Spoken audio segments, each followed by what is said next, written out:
আপনারা জানেন যে ভোটার লিস্ট সংশোধনে বিহারে ৬২ লক্ষ ভোটার কাটা গেছে। তাহলে এই রাজ্যে, আমাদের রাজ্যে কত লক্ষ ভোটার কাটা যেতে পারে? এটা আমার আপনার বাইরে, মানে হিসাবের বাইরে। কিন্তু অনেকের ধারণা যা বিহারে যা কাটা গেছে তার দ্বিগুণ আমাদের রাজ্যে কাটা যাবে। কিন্তু কেন? এর পিছনে কি কারণ? কারণ হয়তো সকলে বলছে যে এই রাজ্যে নাকি সবথেকে বেশি বাংলাদেশি লোক বসবাস করেন, এর জন্য। কিন্তু এটা কখনো সত্য না যে এই রাজ্যে সবথেকে বেশি বাংলাদেশি লোক বসবাস করেন। আপনি দেখবেন যে আমাদের রাজ্যে কিন্তু অত ভোটার কাটাই যাবে না। কারণ এটা আমাদের রাজ্যে যে মানুষগুলো বসবাস করে সব বৈধভাবেই বসবাস করে, কেউ অবৈধভাবে নেই।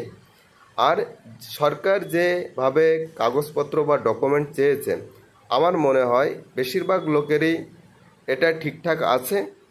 অতএব মানুষ যে আতঙ্ক বা যে ভয়টা পাচ্ছে, সেই ভয় বা আতঙ্ক না পাওয়াটা স্বাভাবিক। আর যদিও বা এমন হয়ে থাকে, নিশ্চয়ই বিকল্প কোনো একটা রাস্তা হয়তো থাকবে, যে প্রত্যেকটা মানুষকে ভিটে মাটি ছেড়ে বা তাকে একদম পুরো সরকার পঙ্গু করে দেবে তা নয়, কোনো না কোনো একটা বিষয় থাকবে।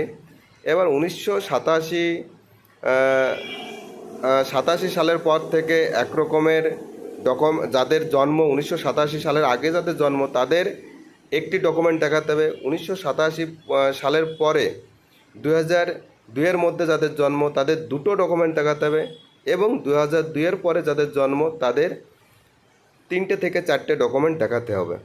অতএব যাদের 2002-এর পরে জন্ম তাদের মা বাবার ডকুমেন্ট দেখাতে হবে, প্লাস ছেলেমেয়ের ডকুমেন্ট দেখাতে হবে। 1987 সালের পরে যাদের ডকুমেন্ট তাদের মা বাবার যে কোনো দুটি ডকুমেন্ট, হয় সরকারি একটা ডকুমেন্ট, কেন্দ্র সরকার হতে পারে, রাজ্য সরকার হতে পারে, বা নিজের একটা ডেট নিজের জন্ম সার্টিফিকেট হতে পারে, বা নিজের যে কোনো একটা এলআইসির কাগজপত্র হতে পারে, যে কোনো একটা ডকুমেন্ট দুটো ডকুমেন্ট দেখালেই কিন্তু হয়ে যাবে।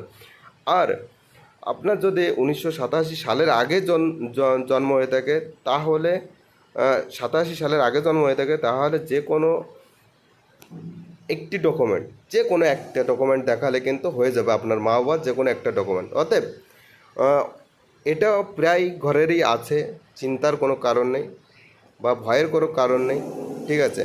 তো এটা সংশোধন হচ্ছে। এক হিসাবে যতটা ভয়ঙ্কর একটা জিনিস হতে চলেছে, আবার তেমনই এটা অনেক ভালো জিনিসও হতে চলেছে। কারণ অনেক মানুষ যারা